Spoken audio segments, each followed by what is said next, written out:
ముందుగా మీకొక విషయం చెప్తాను. దెబ్బ తగిలి కింద పడినప్పటికీ కూడా ప్రపంచంలోని ఏ వస్తువైనా చేతిలోంచి జారిపోవచ్చు, కానీ విజయం చేతిలోకి వస్తుంది. మీరు ఎంత వేగంగా కింద పడినప్పటికీ, గాయపడినప్పటికీ భవిష్యత్తు మాత్రం భవ్యంగా మారుతుంది.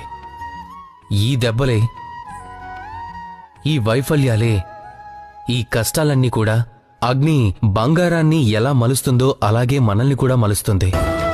కనుక జీవితంలో మీరు ముందుకు నడుస్తూ ఉంటే చాలు, దృఢ సంకల్పంతో నడిస్తే చాలు. ఎదురు దెబ్బ తగిలి కింద పడ్డందుకు భయపడకండి. ఈ దెబ్బలే రేపు కలగబోయే సుఖసంతోషాలకి సోపానాలు. ఈ సుఖసంతోషాన్ని పొందాలంటే ముందుగా మీరు కింద పడాలి, మెల్లగా పైకి